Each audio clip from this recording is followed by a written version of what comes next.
नमस्कार। भारतवाणी से मैं कविता स्वागत करती हूँ आप सबका श्रीमद् अध्यात्म रामायण संपूर्ण पाठ के अंतर्गत अरण्य कांड से छठे सर्ग में षष्ठा सर्ग। आज के सर्ग में हम देखेंगे रावण का मारीच के पास जाना। तो चलिए प्रारंभ करते हैं आज का पाठ। श्री महादेव उवाच विचिन्त्यैवं निशायां स प्रभाते रथमास्थितः रावणो मनसा कार्यमेकं निश्चित्य बुद्धिमान् ययौ मारीचसदनं परं पारमुदन्वतः मारीचस्तत्र मुनिवज्जटावल्कलधारकः ध्यायन् हृदि परात्मानं निर्गुणं गुणभासकं समाधिविरमेय पश्य रावणं गृहमागतं द्रुतमुत्थाय चालिङ्ग्य पूजयित्वा यथा विधि कृतातिथ्यं सुखासीनं मारीचो वाक्यमब्रवीत् समागमन में तत्ते रथेनैकेन रावण चिंता पर इवा भासि हृदि कार्यं विचिन्तयन् ब्रूहि मे नहि गोप्यं चेत्करवाणि तव प्रियं न्यायं चेत् ब्रूहि राजेंद्र वृजिनम माम स्पृशे नहीं। श्री महादेव जी पार्वती जी को कथा सुना रहे हैं। आगे कहते हैं कि हे पार्वती, रात्रि के समय इस प्रकार विचार कर प्रातःकाल होने पर बुद्धिमान रावण रथ में सवार हुआ और अपने मन ही मन एक कार्य निश्चय कर वह समुद्र के दूसरे तट पर मारीच के घर गया। वहाँ मारीच मुनियों के समान जटा वल्कल आदि धारण कर प्राकृत गुणों के प्रकाशक निर्गुण भगवान का ध्यान कर रहा था। समाधि भंग होने पर उसने रावण को अपने घर आया देखा और रावण को देखते ही वह शीघ्रता से उठ खड़ा हुआ और उससे गले मिलकर उसकी विधिपूर्वक पूजा की तथा आतिथ्य सत्कार के अनंतर जब रावण स्वस्थ होकर बैठा तो मारीच उससे बोला, हे रावण, इस समय तुम एक ही रथ के साथ आए हो और तुम्हारा चित्त किसी कार्य के विचार में चिंताग्रस्त सा प्रतीत होता है। यदि गोपनीय ना हो तो मुझे वह कार्य बताओ। हे राजेंद्र, यदि उसके करने में मुझे पाप न लगे और वह न्यायानुकूल हो तो कहो, मैं तुम्हारा वह प्रिय कार्य अवश्य करूँगा। रावण उवाच अस्ति राजा दशरथः साकेताधिपतिः किल रामनामासुतस्य ज्येष्ठः सत्यपराक्रमः विवासयामास सुतं वनं वनजनप्रियं भार्यया सहितं भ्रात्रा लक्ष्मणेन समन्वितं स आस्ते विपिने घोरे पंचवट्याश्रमे शुभे तस्य भार्या विशालाक्षी सीतालोक विमोहिनी रामो निरपराधान् मे राक्षसान् भीमविक्रमान् खरं च हृत्वा विपिने सुखमास्ते अतिनिर्भयः भगिन्याः शूर्पणखाया निर्दोषायाश्च नासिकां कर्णौ चिच्छेद दुष्टात्मा वने तिष्ठति निर्भयः अतस्त्वया सहायेन गत्वा तत्प्राणवल्लभाम् आनयिष्यामि विपिने रहिते राघवेण ताम्। तो मारीच के पूछने पर अब रावण बोला कि कहते हैं राजा दशरथ अयोध्यापुरी का अधिपति है, उसका ज्येष्ठ पुत्र सत्य पराक्रमी राम है। उस अपने मुनिजन प्रिय पुत्र को दशरथ ने स्त्री और छोटे भाई लक्ष्मण के सहित वन में भेज दिया है। इस समय वह घोर दंडकारण्य के पंचवटी नामक शुभ आश्रम में रहता है। सुना है उसकी भार्या विशाल नयना सीता त्रिलोकी को मोहित करने वाली है। वह राम मेरे बड़े पराक्रमी निरपराध राक्षसों को भाई खर के सहित मार कर उस तपोवन में निर्भयता पूर्वक बड़े आनंद से रहता है। मेरी बहन शूर्पणखा ने उसका कुछ भी नहीं बिगाड़ा था, किंतु उस दुष्ट ने उसके नाक कान काट डाले और अब निर्भयता पूर्वक उस वन में रहता है। इसलिए अब तुम्हारी सहायता से मैं राम के तपोवन में न रहने पर उसकी प्राण प्रिया सीता को ले आना चाहता हूँ।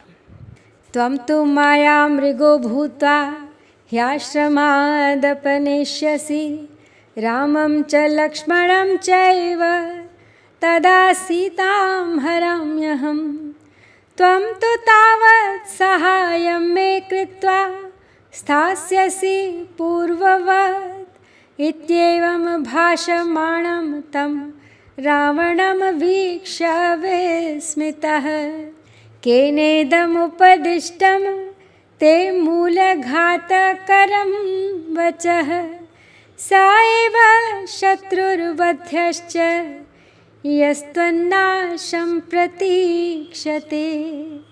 रामस्य पौरुषं स्मृत्वा चित्तं मद्यापि रावण बालोऽपि मां कौशिकस्य यज्ञ संरक्षणाय सह आगतस्तु शूनैकेन पातयामास सागरे। योजनानां शतं रामस्तदादिभयविह्वलः। स्मृत्वा स्मृत्वा तदेवाहं रामं पश्यामि सर्वतः। तो आगे कहता है रावण मारीच से कि तुम माया के मृग बनकर राम और लक्ष्मण को आश्रम से दूर ले जाना, उसी समय मैं सीता को हर लाऊंगा। इस प्रकार मेरी सहायता करके तुम फिर पूर्ववत अपने आश्रम में वापस लौट आना। तो रावण को इस प्रकार कहते देख मारीच ने विस्मित होकर कहा, रावण, ये सर्वनाश करने वाली बातें तुम्हें किसने बताई? इस प्रकार जो कोई तुम्हारा नाश करना चाहता है निश्चय ही वह तुम्हारा शत्रु है और वध करने योग्य है। लेकिन हे रावण, उनके बाल्यकाल के पौरुष को याद करके जब वे विश्वामित्र जी की रक्षा के लिए आए थे और उन्होंने एक बाण से ही मुझे 100 योजन दूर समुद्र के तट पर फेंक दिया था, तब से तो मैं भय से व्याकुल हो जाता हूँ। बारंबार उसी बात का स्मरण हो आने से मुझे सब और बस राम ही राम दिखलाई देने लगते हैं। मारीच मामा हैं रावण के, और विश्वामित्र के साथ जब राम और लक्ष्मण गए थे उनके यज्ञ की रक्षा के लिए, तब मारीच, ताड़का, सुबाहु, ताड़का और सुबाहु का तो श्री राम ने वध कर दिया था और मारीच को 100 योजन दूर फेंक दिया था। वही याद आ रहा है मारीच को। दंडके अपि पुनरप्यहं वने पूर्ववरमनुचिन्तयन् हृदि तीक्ष्णशृङ्गमृगरूपमेकदा मादृशैर्बहुभिरावृतोऽभ्ययाम्। राघवं जनकजासमन्वितं लक्ष्मणेन सहितं त्वरान्वितः आगतो अहमथ हन्तुमुद्यतो मां विलोक्य शरमेकमक्षिपत्। तेन विद्धहृदयो अहमोद्भ्रमन् राक्षसेन्द्र पतितोऽस्मि सागरे। तत्प्रभृत्यहमिदं समाश्रितः स्थानमूर्जितमिदं भर्यादितः। राममेव सततं विभावये भीतभीता इव भोगराशितः। राजरत्नरमणीकरथादिकं श्रोत्रयोर्यदि गतं भयं भवेत् रामागतायेति शङ्कया बाह्यकार्यमपि सर्वं त्यजन् निद्रया परिवृतो यदा स्वपे राममेव मनसा न चिन्तयन्। तो मारीच को वही पुरानी बात याद आ रही है और बताता है उसके बारे में कि एक दिन मैं अपने पूर्व वैर का स्मरण कर दंडकारण्य में भी अपने जैसे बहुत से मृगों के साथ मिलकर एक तीखे सींगों वाले मृग का रूप बनाकर गया था। जब मैं बड़ी फुर्ती से सीता और लक्ष्मण के सहित श्री रघुनाथ जी को मारने की इच्छा से आगे बढ़ा तो मुझे देखकर उन्होंने केवल एक बाण छोड़ दिया। हे राक्षसेंद्र, उसी से हृदय बिंध जाने के कारण मैं आकाश में चक्कर काटता हुआ समुद्र में आकर गिरा। तब से मैं भयभीत होकर इस निर्भय स्थान में रहता हूँ। राज, रत्न, रमणी और रथ, इन सब भोग सामग्रियों के कानों में पड़ते ही मुझे राम की याद आ जाती है। र से ही तो ये सारी सामग्रियाँ हैं और राम का नाम भी र से ही है। और जैसे ही ये चीज़ें मुझे राम की याद दिलाती हैं, एक भय उत्पन्न हो जाता है। इसलिए मैं इन सब भोग समुदाय से भयभीत होकर बस अब निरंतर राम का ही ध्यान किया करता हूँ। यहाँ राम न आ गए हों कहीं, इस आशंका से मैंने समस्त बाह्य कार्य छोड़ दिए हैं। जिस समय मैं निद्रा के वशीभूत होकर सोता हूँ उस समय भी बस मन ही मन राम का ही स्मरण किया करता हूँ। स्वप्न दृष्टिगत राघवं तदा बोधितो विगत निद्रा आस्थितः तद्भवानपि विमुच्य चाग्रहं राघवं प्रति गृहं प्रयाहि भो रक्ष राक्षसकुलं चिरागतं तत्स्मृतौ सकलमेव नश्यति तव हितं वदतो मम भाषितं परिगृहाण परात्मनि राघवे त्यज विरोधमतिं भज भक्तितः परम कारुणिको रघुनन्दनः अहम शेषमिदं मुनिवाक्यतो शृण्वम् आदियुगे परमेश्वरः ब्रह्मणार्थित उवाच तं हरिः किं तवेप्सितमहं करवाणि तत् ब्रह्मणोक्तम् अरविन्दलोचन त्वं प्रयाहि भुवि मानुषं वपुः दशरथात्मज भावमञ्जसा जहि रिपुं दशकन्धरं हरे अतो न मानुषो रामः साक्षान्नारायणो व्ययः मायामानुषवेषेण वनम यातो अति निर्भयः। तो मारीच आगे बताता है रावण को अपना भय सुनाते हुए कि इस तरह स्वप्न में देखे हुए श्री रघुनाथ जी को जब निद्रा टूटने पर जागता हूँ मैं तब भी नहीं भूलता। अतः हे रावण, तुम भी श्री राघव से हठ छोड़कर अपने घर चले जाओ और चिरकाल से चले हुए अपने राक्षस वंश की रक्षा करो। श्री रामचंद्र जी से वैर मत करो, उनका तो वैर भाव से स्मरण करने से भी सर्वस्व नष्ट हो जाता है। मैं तुम्हारे हित के लिए जो कुछ कहता हूँ वह मानो। तुम परमात्मा श्री रघुनाथ जी से विरोध बुद्धि छोड़ दो और भक्ति भाव से उनका भजन करो, क्योंकि श्री रामचंद्र जी बड़े दयालु हैं। मैंने मुनीश्वरों के मुख से ये सभी बातें सुनी हैं कि सत्य युग में ब्रह्मा जी के प्रार्थना करने पर परमात्मा श्री हरि ने कहा था कि तुम अपना मनोरथ बताओ, मैं उसे पूर्ण करूँगा। तब ब्रह्मा जी ने भगवान से कहा, हे कमल लोचन हरे, आप मनुष्य रूप से पृथ्वी में अवतार लीजिए और शीघ्र ही दशरथ नंदन राम होकर देवद्रोही दशानन का वध कीजिए। अतः तुम निश्चय मानो राम मनुष्य नहीं हैं, वे साक्षात अव्यय पुरुष श्री नारायण हैं। माया से मनुष्य रूप होकर वे निर्भयता पूर्वक पृथ्वी का भार उतारने के लिए ही वन में आए हैं। अतः हे तात, तुम सुखपूर्वक घर लौट जाओ।